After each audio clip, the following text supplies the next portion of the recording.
the City of New Britain. Building hope together for a greater community.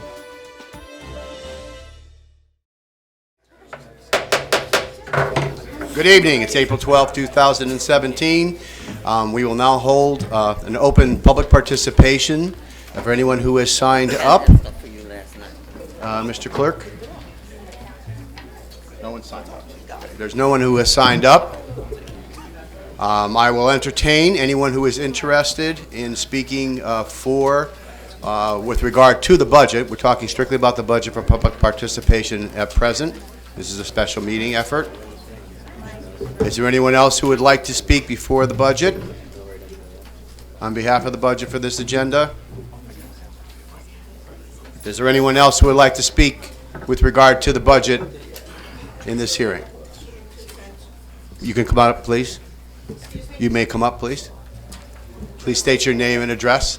I can do that. Sure. My name is Ann Spire. My address is 13 Audubon Street, New Britain. The thing that I'll speak to in the budget is tangentially in the budget, which is the pantry and the CDGB grants administered by HRA to run the pantry over on Osgood Avenue. There may be need to find funding in the regular budget for it this year if it is cut out of the CDGB grants. They're looking for $10,000, not a lot, to keep people fed, and it's kind of, if I've got a pet project, that's it, because for years I brought them food from Target. I'd like to see that thing continued. And so I'm speaking on behalf of keeping the pantry at Osgood Avenue, run by HRA, open. Thank you very much. Anyone else who would like to speak for the council on public participation regarding the budget? Seeing none, then we'll close this portion, public participation, effectively at 6:34. Thank you very much.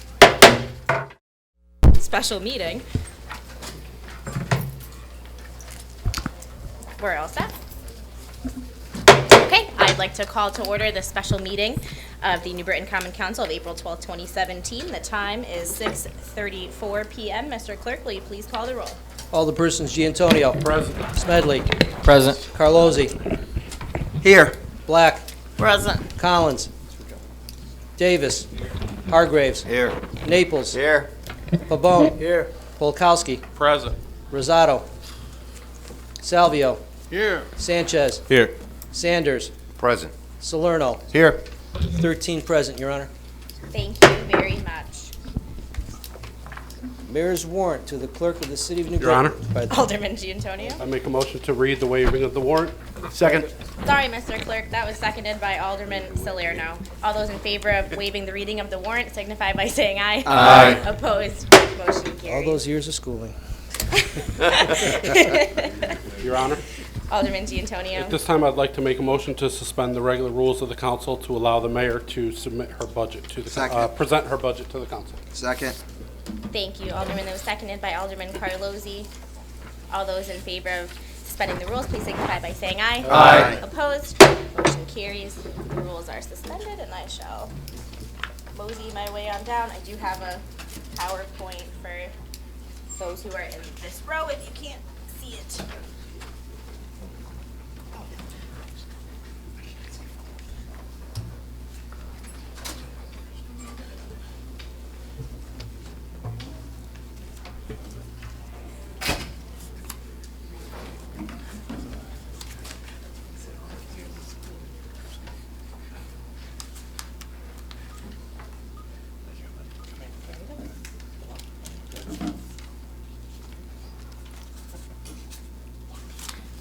Sorry, bear with me while I get organized. I apologize to everybody that my back is to. Are you doing that? Or are you doing another thing?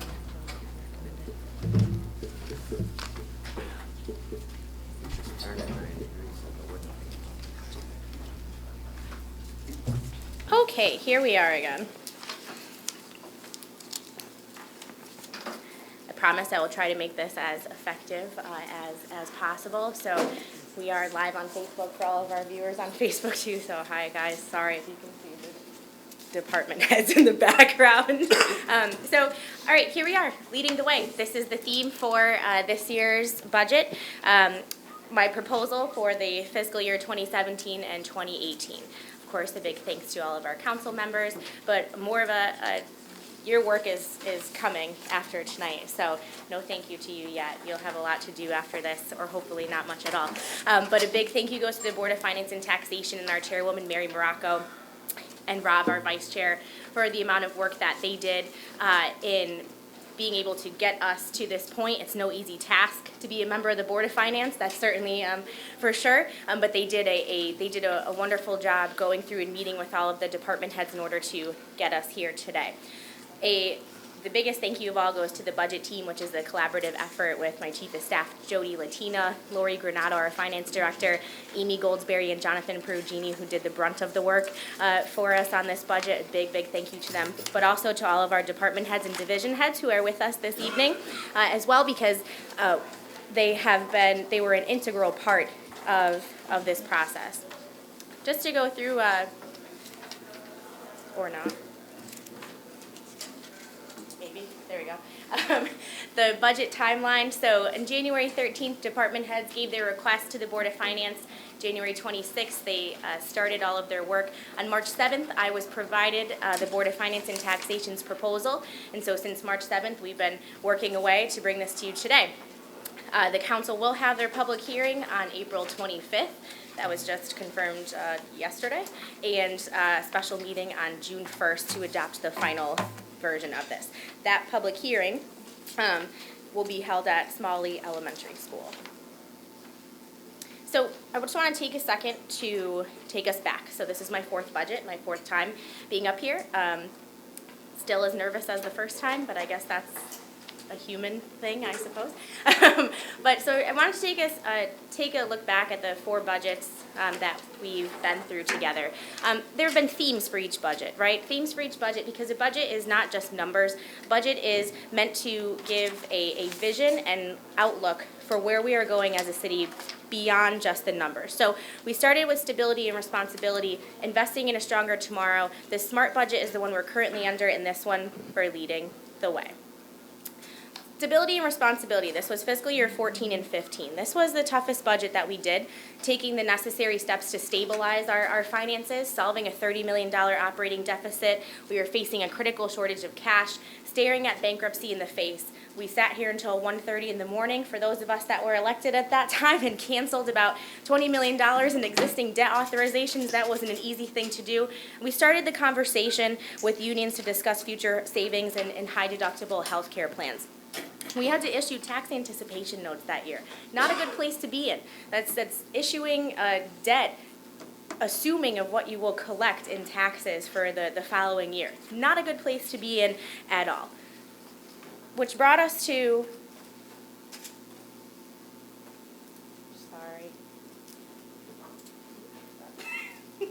We're having issues.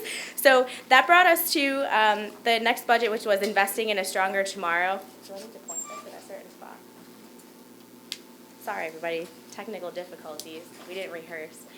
So brought us to investing in a stronger tomorrow, 15-16. This was the first year after making all of those substantial changes that we saw a budget with a significant surplus. It was also the first year that we saw grand list growth since 2011. The first bond upgrade that we saw was this year, and we made a renewed focus on debt restructuring and initiated finally a 3-year forecasting model for the budget, which has proven to be extremely helpful to us in looking at our what's to come, right?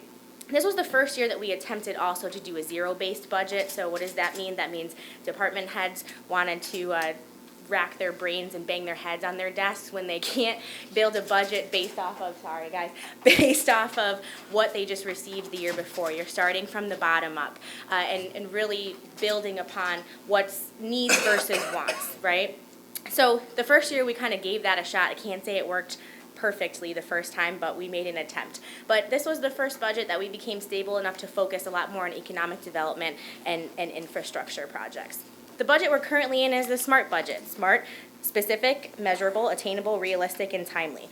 This budget was the first budget that we accounted for all the high deductible health care savings with another bond upgrade and our fund balance growing to $15 million. This is finally following that 5% policy that the council implemented. having 5% in reserves, first time we followed that in quite some time, so it's certainly something to be proud of. This has the SMART government structure as in the reorg that was passed by this council. Thank you for your support in that. And also supported education with additional funds and has a projected surplus for the end of the year. That's this year. Fingers crossed, knock on wood. Everybody look at Lori Granado and blame her if it doesn't happen. Sorry. So which brings us to the budget that I'm presenting to you today, which is leading the way, Mayor's budget summary, focusing on government efficiencies, really taking that City Hall reorg and bringing us the savings with not only retirements, changing classifications of positions, but also not filling as many department head, higher paid salaries, and looking at those manager positions too. This budget calls for out-of-the-box solutions, which many of those things we have talked about already, if not, the council has approved some of those things. And the process for this budget actively engaged department heads in ways that we haven't before, with doing more with less, but also looking for ways to generate revenue outside of maybe what their departments are responsible for. You have a lot of department heads that are extremely knowledgeable in government itself. Maybe not, just public works with Mark Moriarty, maybe not just water with Ray Esponda, but also being able to provide advice and opportunities for us to find savings across the board throughout the city in areas that might not be considered their expertise. So we were certainly grateful for having them to be a part of this. This budget continues with our debt management plan. You'll see in here that we just finished the restructure, so those savings are accounted for in here. That was just finished about 2 weeks ago. Thank you, God, that was finished. It was a very complicated sale. It took about 3 different parts to do, but those savings are incorporated in here. It's realistic given the fiscal realities we face, that's for sure, and it supports our employees. There's no layoffs in this budget. We support our employees. We funded our pension and health care obligations, and most importantly, which everybody wants to know, drum roll please, no tax increase. Yay!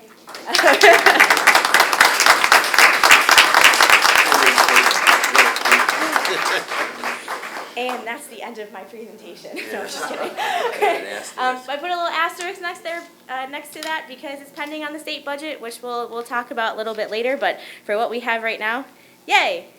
We'll take that in. So valid. So last year's city budget was $239.3 million. This year's $241.5 million with no change in the mill rate. We're looking at a grand list that grew by 1%, but also expenses that grew by 1% as well. So that growth in the grand list really allowed us an opportunity to keep things stable. It's very interesting because you look at what our neighboring towns are doing. Our neighboring towns, for the most part, are increasing their budgets by 2% and 3%, raising taxes across the board. That's what a lot of proposals have, so we're very, very proud to keep this stable. Economic development, no doubt about that, is our saving grace here with that grand list growth. That added money in the budget is certainly bringing us to point where we need to be. We'll thank Billy Carroll for all of that. It's all of his hard work, if he is here. Oh, he is here. Good. Now I don't have to fire you.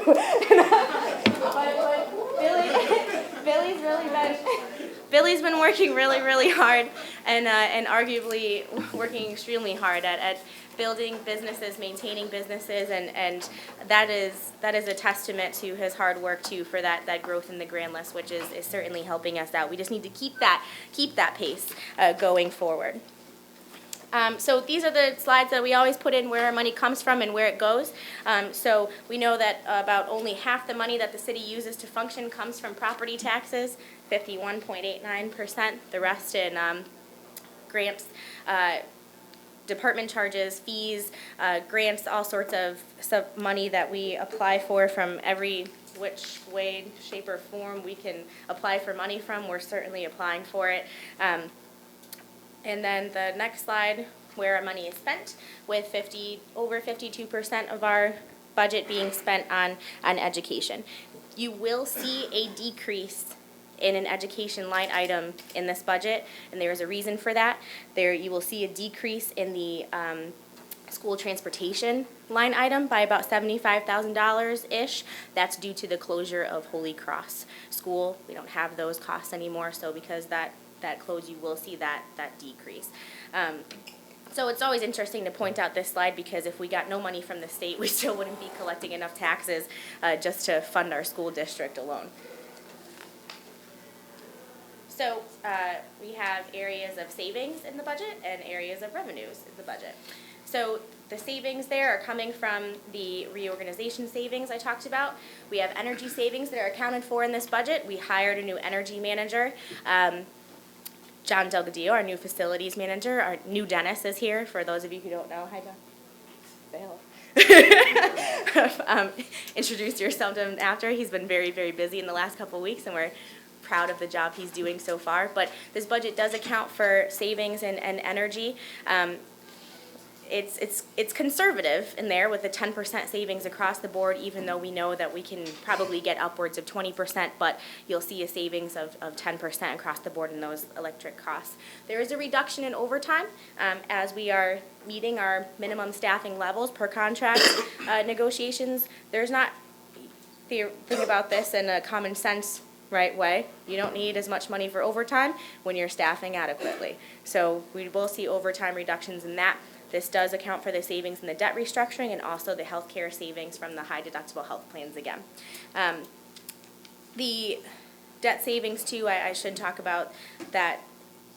I know when Dick Thievridge was here, he did a very long presentation for all of you. I don't need to reiterate everything that he said during that presentation, but everything that he talked about that evening has, quote unquote, like come true.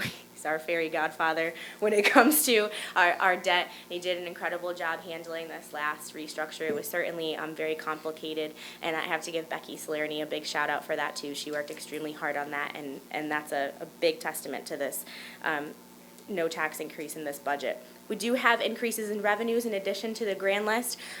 We're talking about almost event policy changes. We talked a little bit about that before too. We spend a lot of money giving away a lot of labor for nothing, and we need to start charging for that. So to the tune of almost $40,000, we're hoping to recoup those revenues back by charging for police and charging for public works and maintenance staff. There are fee increases that are in here in building and fire departments. And then the two areas would generate more revenues as well are the tax serve and the tax management associates contracts that this body voted to move forward on. Thank you very much for that. In delinquent tax collections and personal property audits. I was extremely conservative in my numbers and what I budgeted for that. We know how much we have outstanding in delinquent taxes. We know how much we could potentially collect in those personal property audits. I was very conservative, like between probably like 20 to 25% of what we should be collecting conservative. So if we get more, that's great. It's found money. I wanted to make sure that we were extremely careful in that regard. Doing this budget this year was very different because you can look through the budget line by line and look through cutting all of those pens and pencils, and it's going to be very difficult to find those things. You know, over the last 4 years, we've worked really hard at cutting everything to the point where there's not really much left to cut. We're extremely lean. That zero-based budget approach really helps with building on what you absolutely need, not based off of what necessarily you got the year before. We can't. So it's difficult to look through this line by line and find things to cut that aren't structural, that aren't needing to change the whole philosophy of how we function. We're paying for past sins with our outstanding debt. This is years dating back to when I was in 4th and 5th grade, and the city was issuing debt pension obligation bonds, which we still have an obligation to pay almost $80 million on those back in 97, 98, I don't even know. But that's definitely a difficult thing to manage is our debt. We know that labor costs and contracts rise year after year, and it's difficult to do a budget when you have that lack of stability at the state and not knowing and wondering what is the state going to do. Will the state even have a budget by June? Not sounding pretty likely. So it's difficult to make a city budget based off of those unknown numbers. So we're dealing with big picture problems which are extremely difficult to control, especially being 40% of our budget reliant on state funds. So we've got issues that are beyond our control in the revenue area and in the debt area. In the revenue, we're dealing with that weak state economy. just a factor of living in Connecticut in today's day and age, right? We're looking at that 50% of all real property in the city is tax exempt, but we're 98% developed. So we don't really have much to develop here, which makes Billy Carroll's job extremely difficult, even though he does a darn good job at it. But if you are going to find a new development, more than likely you have to knock something down in order to do that. So that's a brownfield, which costs 2, if not 3 times the amount of money to develop. Case in point, within the police department, costing us over $3 million just to remediate and knock that building down, which we wouldn't have been able to do without outside financial support. We're also looking at, lack of ability to generate revenue when we live in a county and in a state that has a declining population. Factors that are beyond our control in the debt area, like I said, those pension obligation bonds, with the $80 to $82 million that are still outstanding, dealing with the rising interest rates on outstanding debt. That's just a factor of the national economy. So we're trying to do all that restructuring now at lower rates so we're not affected by this as much in the future. And that's just a factor of the way that past deals were structured and the pay down schedules that they have. We have an extremely aggressive pay down schedule for some of our debt. I mean, paying off debt in 5 years sounds great when you have all the money, to be able to pay it off that quickly, but maybe not realistic for us. And we've got to try to do what we can to extend that time frame out so we can keep those payments level. $36 million in debt service in fiscal year 1920 is what we're looking at. That's a scary number based off of what we've been paying, and how to pay for that. We would certainly have to come back to the table and try to figure out some very drastic measures to take. So a lot of this sounds negative. We have a lot of these negative things that are beyond our control, but what we're doing here collectively and in this budget is certainly a great testament to all of the ways that we are leading the way as a community in 5 different areas: in management, transparency, development, innovation, and infrastructure. It's not all bad. It's certainly not all bad. We still have a lot of things to be proud of, and this budget is a document that absolutely continues funding all of these areas and allows us to continue leading the way with cross-training our labor force with management. We're looking at time clocks and scheduling software that will allow us to be more efficient with all of the going directly to a computer instead of, writing it down or putting it on the little, I don't even know what you call it, whatever, it's online. We're kind of like entering the 21st century there. The TMA and the taxer stuff will help us with our management. We recently instituted an employee handbook allowing our employees to realize what they're accountable for, and really putting a focus on that customer service. This budget also supports that marketing campaign, which we are very proud of, Experience the New. I'll probably say that about 4 more times by the time we finish here tonight. But it's important that this budget certainly supports these areas of management. The next area where we're leading the way in this budget is with transparency. The budget continues to fund improvements to the city website, including the Granicus software, which we've all seen has brought city government to the fingertips of the public, allowing us online access to look at any of the documents we need, or any of the documents anyone may be interested in. Training staff with a customer service focus has been a high point as well, and certainly nobody can say that you don't know what's going on at City Hall, because I'm pretty sure everything we do is on Facebook or Instagram, whether it's the city Facebook, city Instagram, mine personally, you name it, on it right now. You can't say you don't know what's going on, that's for sure. We're leading the way in urban development. Constant contact at DECD has been an incredible help to us. Most recently, we've had such a good relationship with the commissioner and deputy commissioners there, allowing us opportunities to continue funding and financing many of the projects, changing the landscape of our downtown. Since the day that I stood here last year and presented that, we welcomed 23 new businesses and added about 200 new jobs. 7 existing businesses expanded. The Borican Bakery, Microcare, JH Metal Finishing, Prior Electric, Cracovia, and Crystal Ballroom, which many of us love. And opening soon, we'll have CMHA in downtown, the Howard Law Firm, Baccio Cafe, Mofongo's, which just opened up last week, if you like, actually this week, if you want to check that out. We'll have a ribbon cutting for that soon, but it's awesome. Next month, we welcome the Alvarium Beer Company, our first brewery. since Cremo. Yo-Yo Ice Cream is opening up downtown in the next couple of months, so is Hardware City Cafe, and we just welcomed the Back Nine as well, having that opening. Leading the way in urban development with new economic development toolbox with the incentive housing zones and coming soon with a tax increment financing district. Our grants administrator position has been filled and is being extremely proactive about searching for monies all over the place for us to take advantage of. Like the funding that was applied for and received to do our historic walking tours with all of the signs that we see downtown.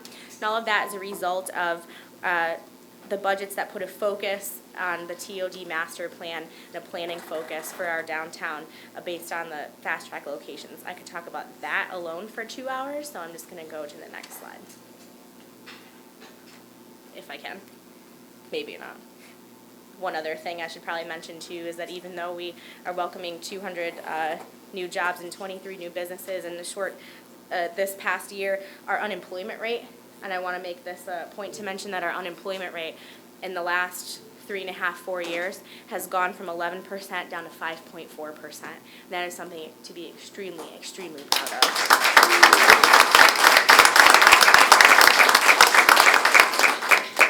Innovation is also supported in this budget, continuing the work of that Smart City plan that we all worked together to do in 2016, the energy management focus.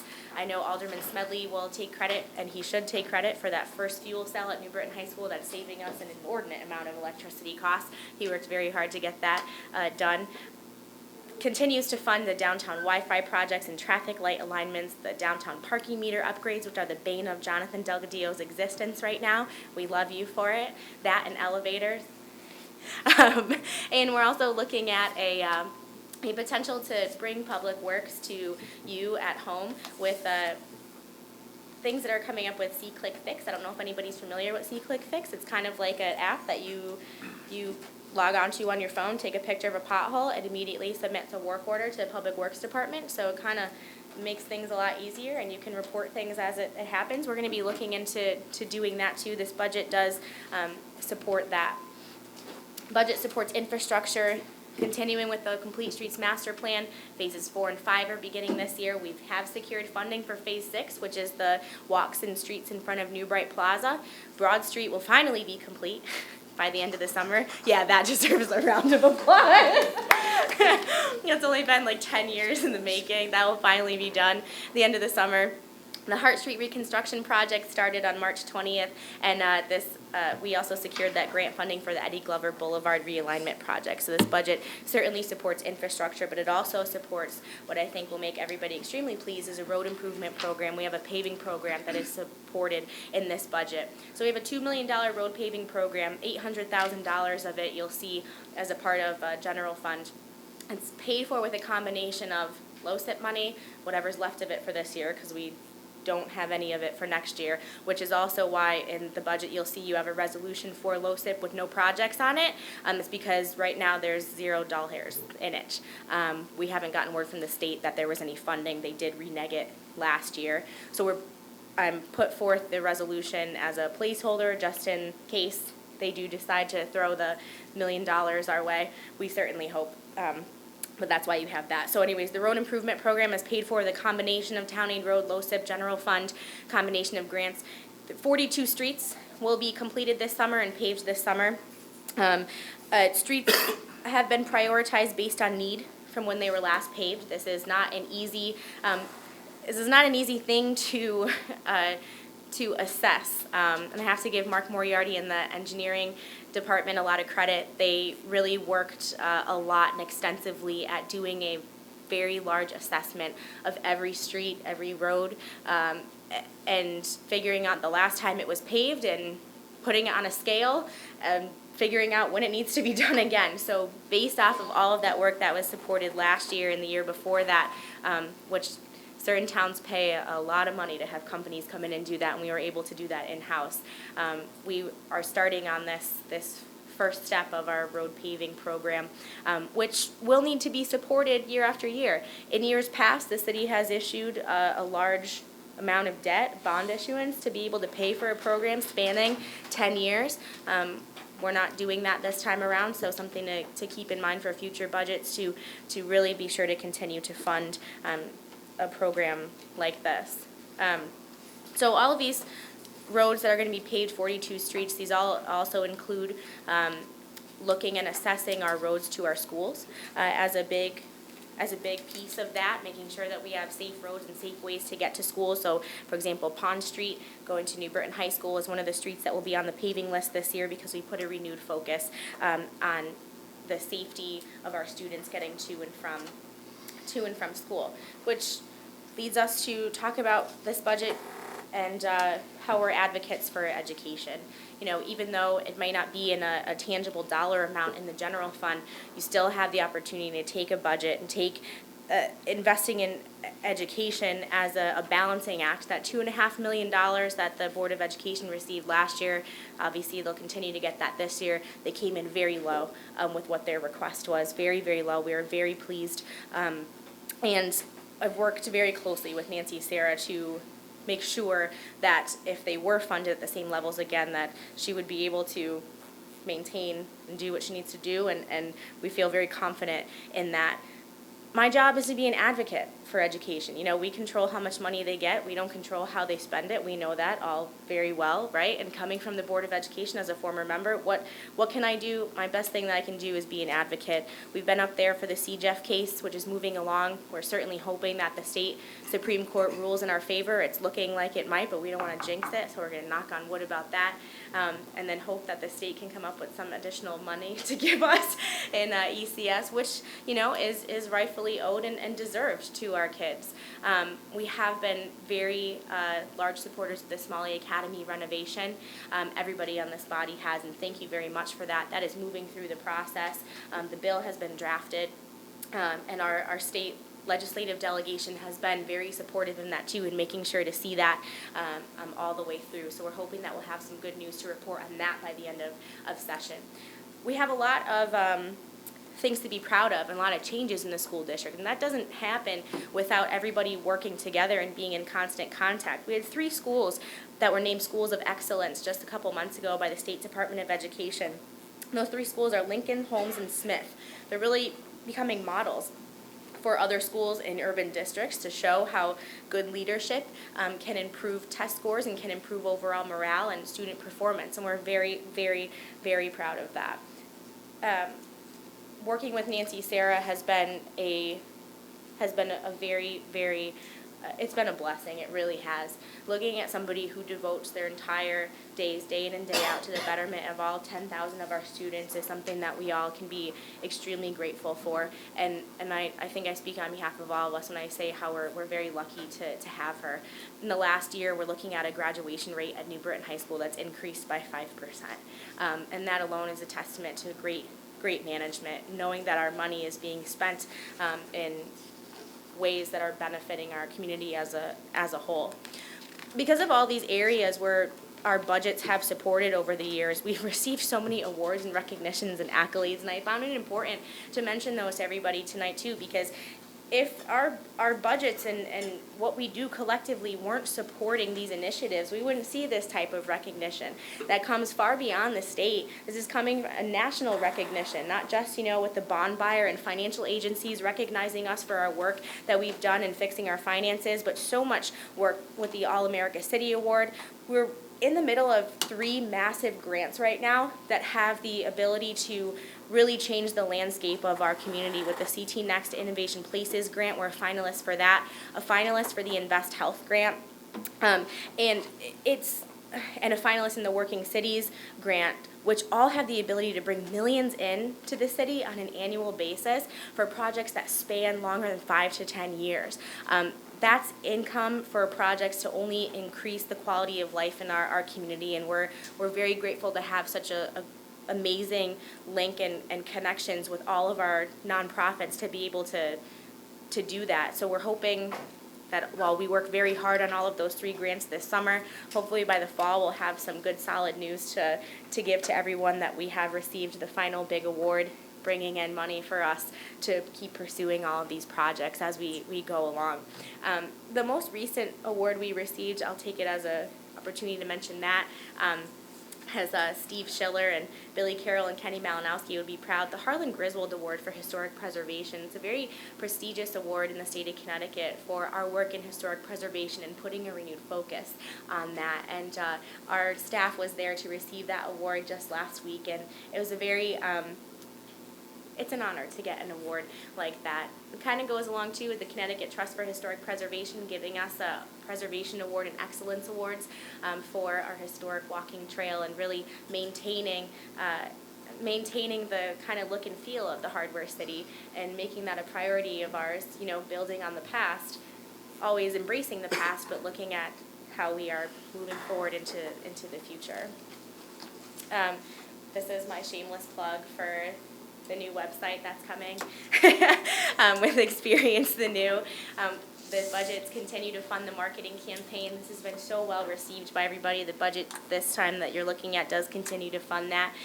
We're looking at visitnbct.com, which will be kind of a hub to find everything about New Britain, restaurants, businesses, things to do, you name it. So we're working very hard on that. I say we, but I should really be saying Dave Huck, who is working very hard on that, and Billy Carroll with our consultant that we hired. No secret, though, that we're leading the way despite the odds being against us. We talked about issues at the state. I just wanted to mention a couple of the looming cuts that are very, very possible. Whether it's LoSIP, which we know we have no dollars in, ECS, which we're hoping will be more, but still it could get to the point where we are seeing a reduction in that. This budget does account for the reduction in the car tax. So although last year that car tax went down to 37 mils, this year this budget brings it down to 32 per state statute. So we do have to accommodate over $2.5 million-ish cut, right? 1.5, okay, just want to make sure my number was right. $1.5 million cut to the general fund for the reduction of that car tax too. They've been talking about the teacher's pension. If we were to have to pay for that percentage quarter or a third of the teacher's pension, it would be $7.5 million. And who knows where that stands. You've heard it's dead on arrival. You've heard they want to factor it in or phase it in. We don't really know. I didn't account for any of that. Something tells me it's not going to happen. If it does, we'll get back to the table when the time needs to be to address that. Reductions in municipal revenue sharing account, the elimination of pilot dollars. They've reduced arts funding, talked about reducing after-school programming. I know our Parks and Recreation Department and Eric Barbieri and Maggie have been up there advocating to continue funding after-school programs and also the Town Aid Road program. So, this budget is it's a great testament to what working together can achieve. Things could be a lot worse. And, it is a great reality that we may have to come back to the table to do some of the things that this budget doesn't do, right? This budget doesn't discontinue trash pickup, so for everybody who's worried about the smart trash program, we are not putting that in this budget. That was a study. It doesn't discontinue leaf pickup, doesn't eliminate Parks and Rec or community services, reduce staff, doesn't sell anything, doesn't eliminate city staff, doesn't sell the water department or any piece of it, doesn't account for any of that. I felt an obligation to preserve a lot of what we rely on. This budget, most importantly, maintains services that we expect. The proposed budget shows we have been able to maintain the quality of services expected by the community in spite of decreased revenues, and for that, I am extremely, extremely proud. One thing that this budget also does supports all of those events that we look forward to going to. Memorial Day parades, 4th of July celebrations, supports the Senior Center. This budget continues with Main Street USA, the Summer Music Series, the Farmers Market. Eric Barbieri is very thankful right now that I didn't cut any of that because unfortunately those are the first things usually to get cut. And working creatively and also thinking outside the box and finding partners in the community to help sponsor these events, we've been able to maintain that. This budget also adds to our contingency line item. Our contingency line item was increased to this year. I think we had about $900,000 in it last year. This year, we've got $1.4 million back in contingency, so we do have some wiggle room. So looking ahead, everybody knows this in here. It's all subject to change besides when you guys get it, and you can tear it apart if you'd like. You have until June. Conditions at the state level make this, all subject to change too. We may have to come back here and talk about changes once the state budget passes, whenever that may be, but we'll take that as it is. And until then, we are very proud of what you have in front of you today. And I don't think I've let you down thus far. I certainly, being in my fourth budget, I don't plan on doing that anytime soon. I'm really proud of what you have here. Obviously, I know you will take the next couple of months to have all of your committee meetings and be able to ask all the questions, and I'm certainly looking forward to a dialogue with all of you on your priorities and things that you would like to fund or not fund, and I certainly look forward to that. So I want to thank you all for indulging me, and I wish you the best of luck crunching numbers for the next few months. Thank you.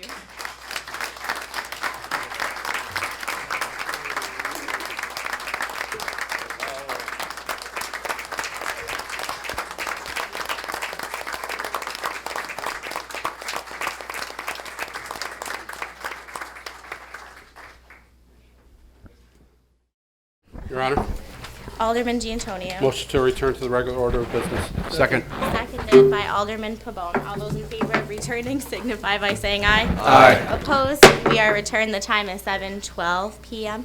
Alderman Giantonio. Thank you, Your Honor. Make a motion to accept and adopt item number 1. Second. Seconded by Alderman Salerno. Thank you, Your Honor. This is just the report from the mayor's office regarding the general fund budget for fiscal year 2017-2018. Okay. All those in favor signify by saying aye. Aye. Opposed? Motion No. carries. One no. One no. You don't want to accept my budget? Oh, okay. I got it. You have to accept something to look at it. Okay. I changed my, Okay. Never voted. Okay, Alderman Giantonio. Thank you, Your Honor. I make a motion to accept and refer item number 2 to the Committee on Planning, Zoning, and Housing, Committee on Administration, Finance, and Law, and the Consolidated Subcommittee of the Common Council. Second. Seconded by Alderman Carlozzi. Thank you, Your Honor, and this is the resolution regarding the general fund budget for 17-18. We'll send it to committee and talk about it. Thank you very much. All those in favor signify by saying aye. Aye. Opposed? Motion carries. Thank you, Your Honor. Make a motion to accept item number 3. Second. Seconded by Alderman Carlozzi. Item number 3 is again the report from the mayor's office regarding the special revenue funds and enterprise fund balance for fiscal year 17-18. Again, this is just a report. All those in favor signify by saying aye. Aye. Opposed? Motion carries. Thank you, Your Honor. Moving on, I make a motion to accept and refer item number 4 to the Committee on Administration, Finance, and Law, Planning, Second. Zoning, and Housing, and Consolidated Subcommittee. Second. Seconded by Alderman Carlozzi. And again, this is the resolution regarding the special revenue fund and enterprise fund budget. Thank you. All those in favor signify by saying aye. Aye. Opposed? Motion carries. Make a motion to accept item number 5. Second. Seconded by Alderman Carlozzi. Again, this is just a report for the mayor's office around the budget appropriation for LoCIP, 2017-18 LoCIP. Which hopefully we'll get. Yes. All those in favor signify by saying aye. Aye. Opposed? Motion carries. Okay, and again, a motion to accept and refer item number 6 to the Committee on Planning, Zoning, and Housing, the Consolidated Subcommittee, and the Committee on Administration, Finance, and Law. Second, Your Honor. Seconded by Alderman, I was going to say Alderman Smedley, but Alderman Carlozzi. And again, this is the resolution around the LoCIP, and we will talk about it in committee. Thank you. All those in favor signify by saying aye. Aye. Opposed? Motion carries. Motion to adjourn. Made by Alderman Giantonio, Second. seconded by Alderman Sanders. All those in favor signify by saying aye. Aye. Opposed? Motion carries. We are adjourned. The time is 7:15 p.m. We will do public participation for the regular meeting of the Common Council. Good evening, everyone. It's 7:21 p.m., April 12, 2017. This is the public participation section prior to our regular Common Council meeting. We'll remind those who would like to speak that it's a 3-minute limit. Please provide your name and address. We have 2 people on. We will check and see if there's anyone else in the audience who would like to speak. Bobby Baralt.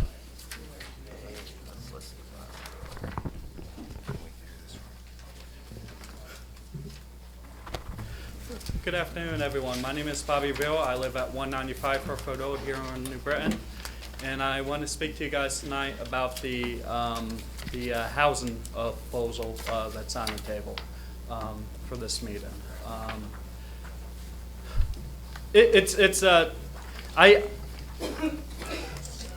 In my life, I grew up without a family. My parents didn't want me, and I ended up living in 5 foster homes and 2 group homes. And not everyone in the city is blessed to have a family. And I certainly understand the need to limit who can live in many houses, in all the houses in the city.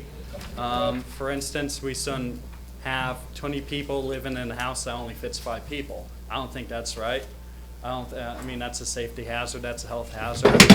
But if there are houses, and there are a lot of houses in New Britain, big Victorian-style houses that has 6 bedrooms, maybe even more in some of them, I mean, we really shouldn't limit that.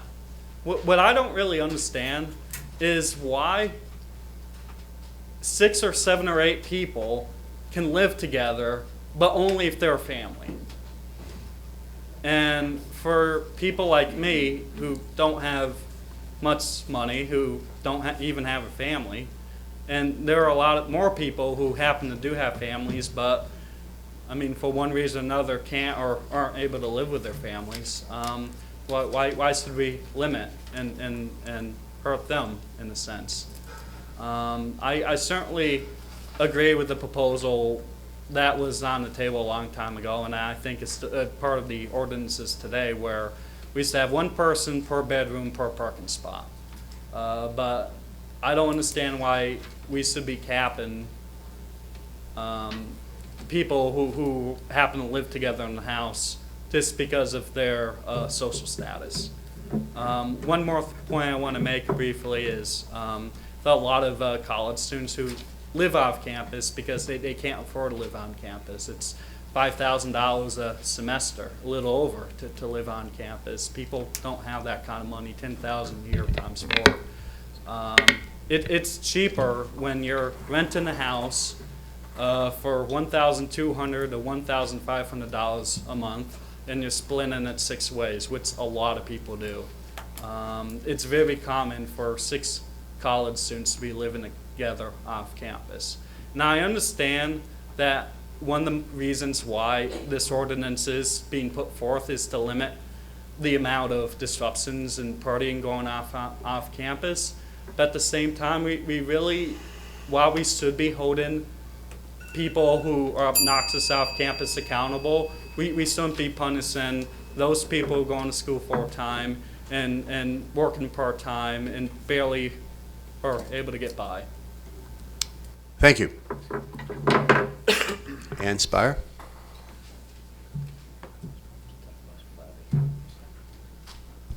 And S.M.A.R.T, 13 Audubon Street, New Britain, within view of the college campus from my living room.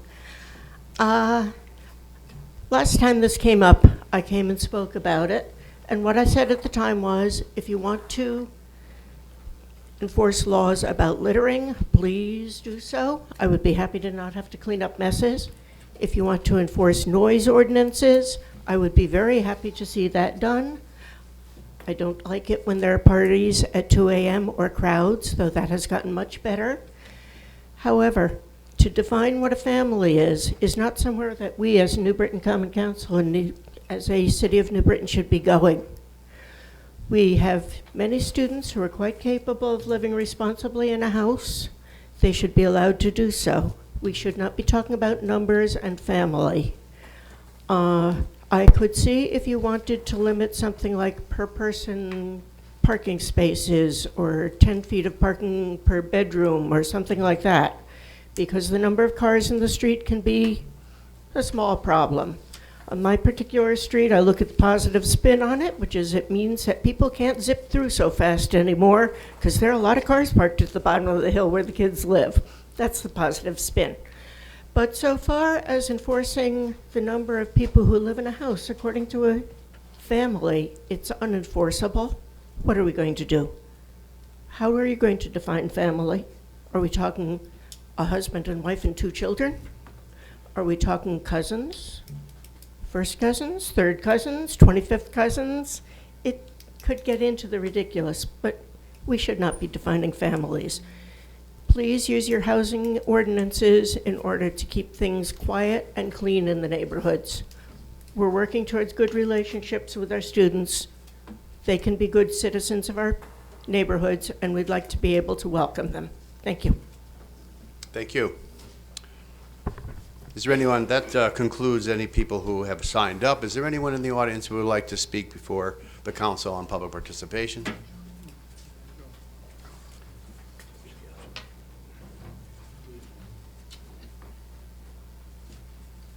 Yeah, my name's Joe DeGenti, Martin Luther King Drive. A couple meetings ago, somebody in the back says, why is he here talking? This is the city of New Britain, and citizens have a right to talk. If they want to talk, face up with me. Come over here and speak up with me, and I'll speak to you privately right here in front of everybody. I do not hide my feelings. This is Holy Week. And in Holy Week, we got to, you come out here before you start your meeting, you say a little prayer.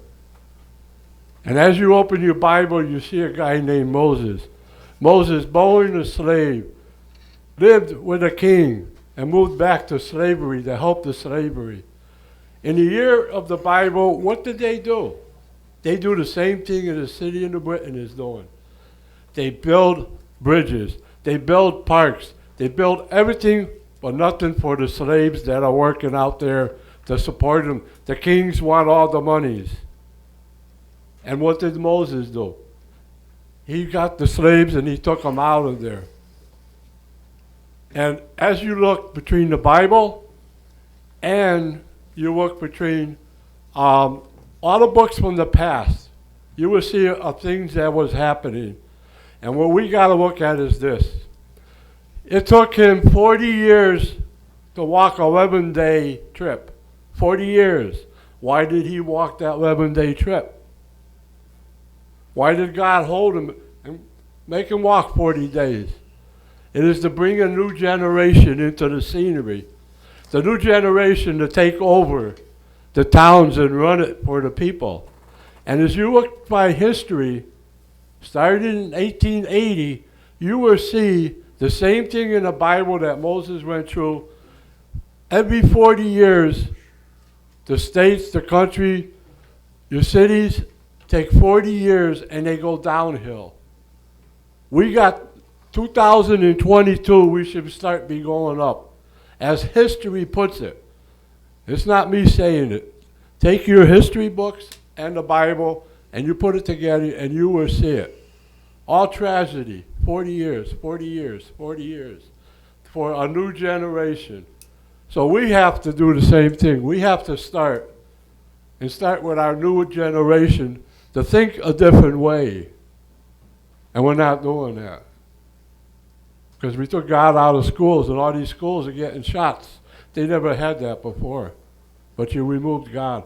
Even if you believe him or you do not believe him, I went to school with kids that never believed, but they just sat there.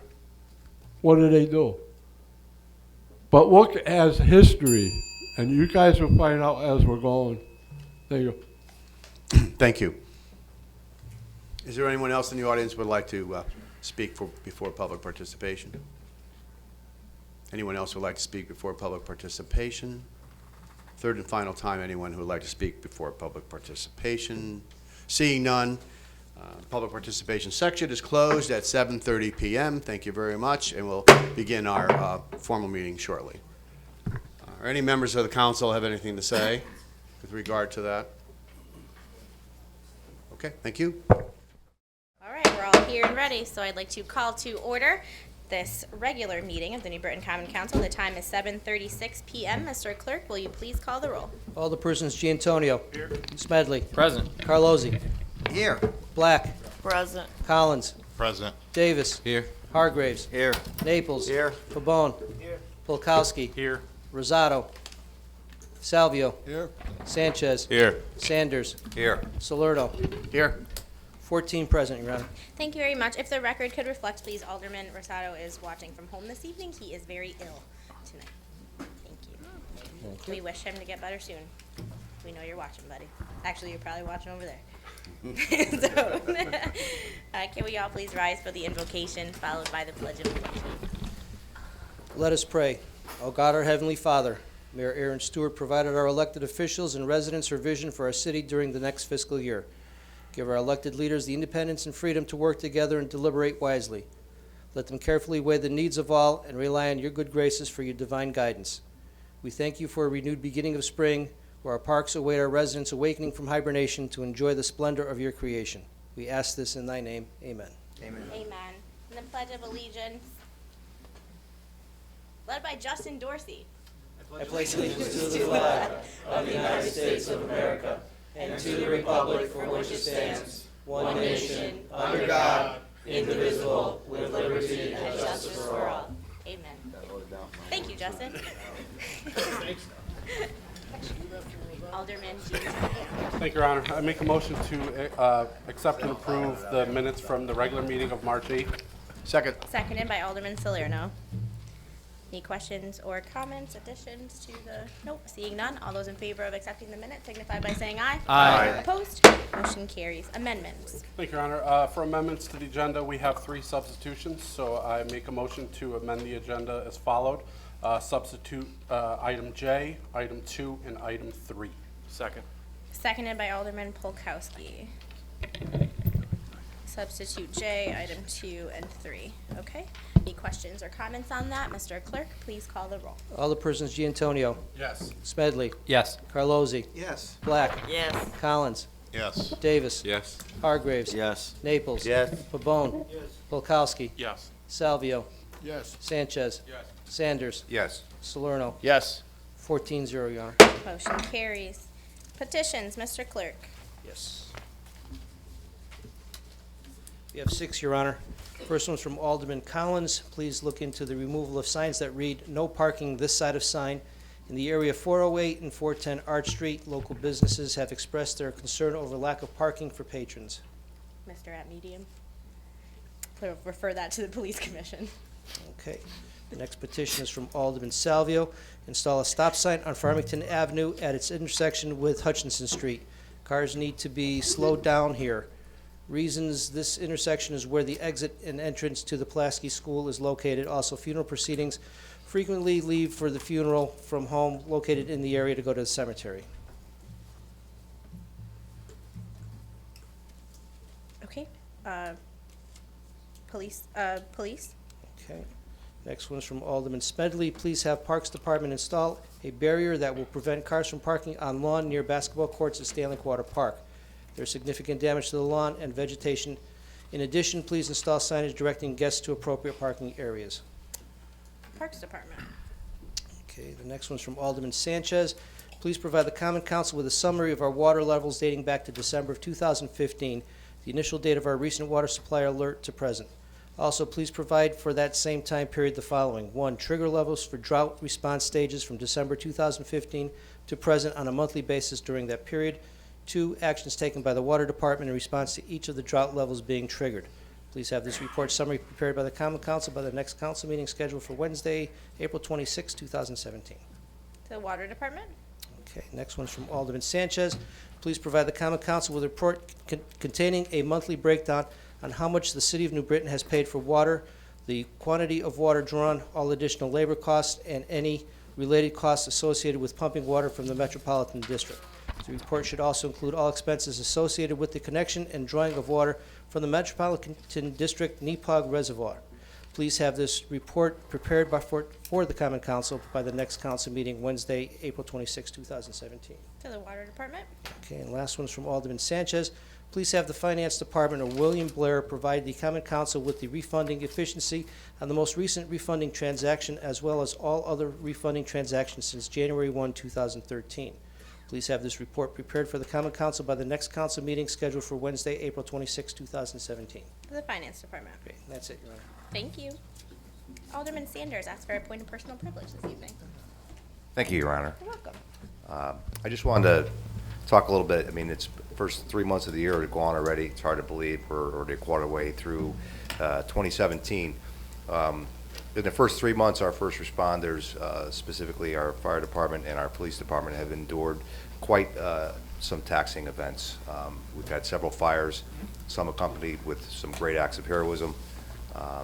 In recent weeks, we've had some pretty horrific crimes. But I think it should not go unnoticed that with all that these two departments have endured, they have conducted themselves with the utmost respect and dignity and professionalism, and I would ask my colleagues to stand and give them a round of applause for their efforts. Thank you.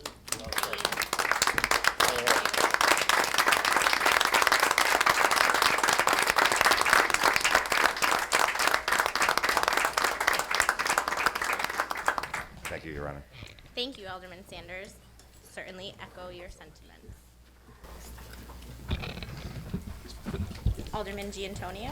Thank you, Your Honor. The only item I am aware coming off of consent is item J, so therefore I make a motion to accept and adopt the consent agenda consisting of item A, B, C, D, E, F, G, H, I, K, and L.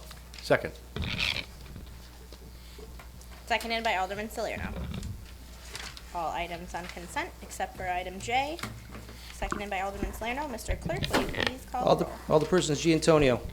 Yes. Smedley. Yes. Carlozzi. Yes. Black. Yes. Collins. Yes. Davis. Yes. Hargraves. Yes. Naples. Yes. Pabon. Yes. Polkowski. Yes. Salvio. Yes. Sanchez.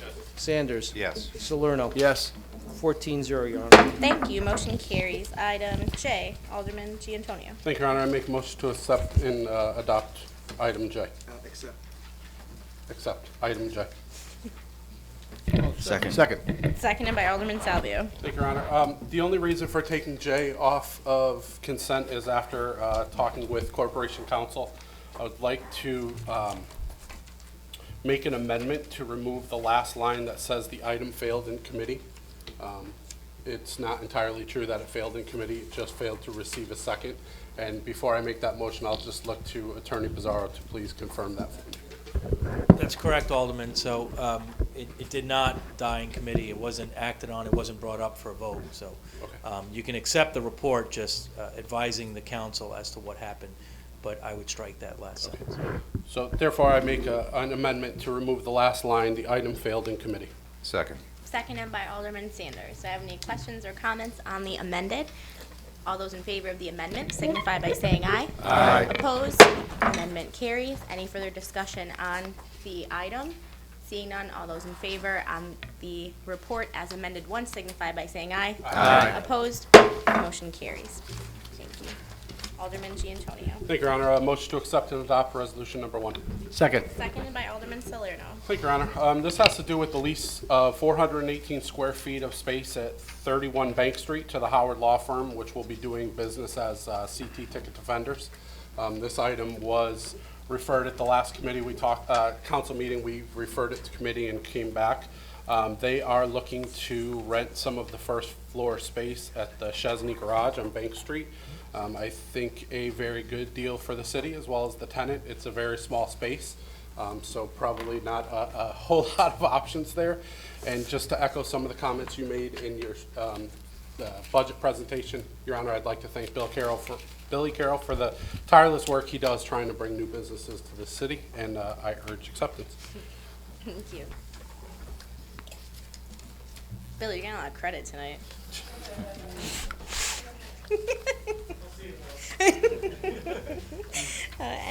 Any questions or comments on this? All those in favor signify by saying aye. Aye. Opposed? Motion carries. Alderman Polkowski. Thank you, Your Honor. I'd like to make a motion to accept and adopt resolution number 2. Second. Seconded by Alderman Smedley. Your Honor, before you proceed, I need to recuse myself as I was not able to listen to the tapes from this meeting before tonight's meeting. So, thank you. Your Honor, I also have to recuse myself as I did not have the ability. To listen to the tapes. Goodbye. Alderman Hargraves, Alderman Giantonio, and anybody else. We'll wait till they leave. Sure. Thank you, Your Honor. This resolution pertains to the amendment of certain zoning ordinances or pertaining to motor vehicle sales, repairs, and location licenses. We have had a committee of city employees that have looked at this thoroughly. We had a year moratorium on this, on these actual vehicle dealer repair licenses.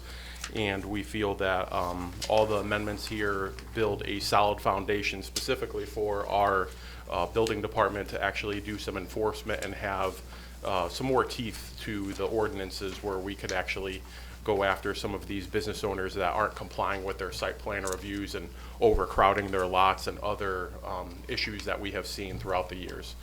Therefore, I urge adoption. Thank you. Thank you, Alderman.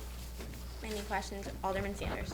Thank you, Your Honor. I just wanted to make a statement that, as someone who advocated for some of the businesses that were in queue when the moratorium went into effect, that I'm very happy with the work that was done on this, and I would just want to thank the department heads and anyone who participated in it. And this is what we were trying to do, was get the tools into the toolboxes, it seems to be the term we're using, so that we can do the enforcement that have led to many concerns for council members, residents, and so on. So I'm very pleased, and I look forward to passing this evening. Thank you. Alderman Salerno. Yes, Your Honor, thank you. Through you. I just want to echo the comments of Alderman Sanders. I think it's important that people know the kind of work that goes on and that the moratorium process was a tool that we can utilize. It's not a negative. It can be a positive when appropriately applied, and it's something we should consider over the course of time when we have hesitancies or need more information or need to see some change. So I want to thank everyone for the hard work that they've done. Thank you. Any further questions or comments?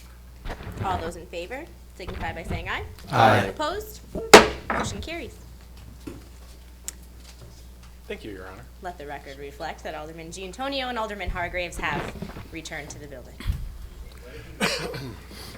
Alderman Polkowski. I would like to make a motion to accept and refer resolution number 3 to Planning, Zoning, and Housing. Second. Seconded by Alderman Smedley. This resolution pertains to the amendment of certain zoning ordinances for the definition of rooming house. We've had lengthy discussions in committee, and there has to be actually additional discussions and certain amendments made to this, to these amendments that are being proposed for the zoning ordinances. Therefore, a referral back to planning and zoning is needed. Thank you. Okay. Any questions or comments on the referral? All those in favor signify by saying aye. Aye. Opposed? Motion carries. Alderman Giantonio. Thank you, Your Honor. Motion to accept and refer item number 4 to the Committee on Planning, Zoning, and Housing. Second.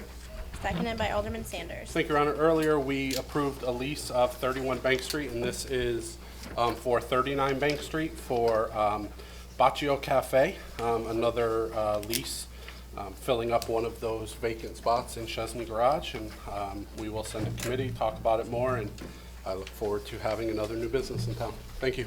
Thank you, Alderman. Questions or comments on the referral? All those in favor signify by saying aye. Aye. Opposed? Sell bocce's there? Motion carries. Baccio Cafe? Yeah, they sell bocce's there? They don't sell bocce's, no. Resolution number 5, Alderman Pabon. Make a motion to accept and adopt. Second.